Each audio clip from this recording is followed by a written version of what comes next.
Morning friends, welcome to my channel, welcome to my new another blog. আপনারা সকলেই কেমন আছেন? আমি খুব ভালো আছি। চলে এলাম আর একটি নতুন ব্লগ নিয়ে আপনাদের সাথে শেয়ার করবো বলে।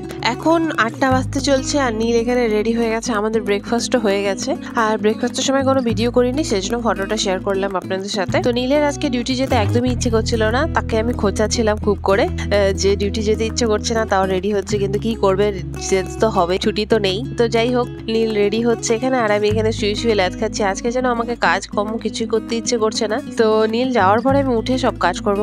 এখনো কিছুই হয়নি, জাস্ট ঘরটর ঝাড়টার দিয়ে মানে বাসি কাজটা করে নিয়ে তারপর আমরা চা খেতে বসেছি আর সে রেডি হয়ে গেল। আজকে রান্না বান্নার তেমন কিছু নেই, তো হালকাই রান্না আছে। সে চলে যাওয়ার পরে আমি স্নান টান করবো আর যা কাজ আছে করে নিয়ে তারপরে রান্নাটা করব, পুজোটাও দিয়ে নিব। তো সেই জন্যই আর কি বসেছিলাম। এই যে এখন আমি স্নান করে নিয়েছি আর পুজো দেওয়া আমার হয়ে গেছে। তো নীলও চলে এসছে আর নীল গিয়েছিল বাজারে, বাজারের দোকান থেকে নিয়ে এসছে হচ্ছে এই যে শিবলিঙ্গটা।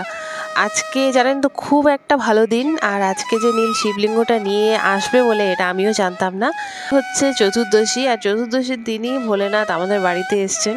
তো এটা আমার কাছে ভীষণ একটা মানে আনন্দের ব্যাপার আর কি। তো নীলও জানে না, আমিও জানি না।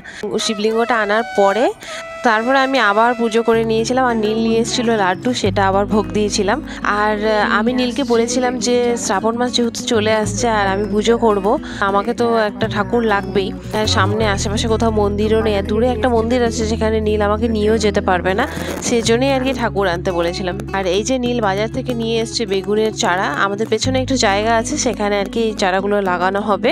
বিকেলবেলায় চারা গাছগুলো নিয়েছিলাম লাগাবো বলে, তো 6টার মতো গাছও লাগিয়েছি। আমাকে এত মশা কামড়েছে যে আমি আর এখানে থাকতে পারিনি, হাত পাটা ধুয়ে চলে গিয়েছিলাম। তারপরে নীল আসার পরে আবারও সে লাগাতে শুরু করেছে। নীল তখনই চলে এসেছিল, আপনাদেরকে আর শেয়ার করা হয়নি। দুপুরের খাওয়া দাওয়াটা আমাদের হয়ে গিয়েছিল, তারপরে নীল ডিউটিতে চলে গেছে। বাজারে গিয়ে একটু সময় চলে গেছে, মানে বেশিক্ষণ তো সময় ছিল না। তো বাজার থেকে এসে খাওয়া দাওয়া করে সে চলে গেছে আর আমি একটু দুপুরে রেস্ট করে নিয়েছিলাম। তারপরে এই যে চারা গাছগুলো লাগাতে শুরু করেছি। এখন আমি তো আর পারিনি, পরে নীল এসে এখন লাগাচ্ছে। দেখুন জায়গাটা কিন্তু পয় পরিষ্কারই, তারপরেও প্রচুর মশা এখানে। এমনিতে দিনে তো মশা ঘুরে বেড়ায়, মানে রোদ থাকলেও পরেও আপনি 1-2টো মশা দেখতেই পারবেন। তো যাই হোক, সন্ধ্যা দিয়ে এখন চলে এসেছি বেডরুমে। আর এসে যে এখানে আমাদের পাশের বাড়ির এক কাকিমা দোয়ারকা থেকে প্রসাদ এনেছিল, তো এনার ছেলে গিয়েছিল, তো সেই প্রসাদটা আমাকে দিয়েছে আর কি। তো জানি না ঠাকুরের কাছে যেতে পারবো কিনা, যাই হোক তেনার প্রসাদটা পেলাম, এটাই খুশি। আর নীল নিয়ে এসেছিল ক্যান্টিন থেকে বালুশাই আর লাড্ডু। তো লাড্ডুটা তো আমি ঠাকুরকে ভোগ দিয়েছিলাম, আরও একটা লাড্ডু রেখে দিয়েছি, কালকে পুজোতে দেব। আর এখন খাবো হচ্ছে বালুশাই। আমি বালুশাই আগে কখনোই খাইনি, খেয়ে দেখবো। আর নীল সবসময় বলতো যে তার বালুশাই খুব ভালো লাগে, ক্যান্টিনে পাওয়া যায়, তার নাকি খুব পছন্দের। তো চলুন খেয়ে দেখি কেমন টেস্টটা। নীলকে একটু খাইয়ে দিচ্ছি।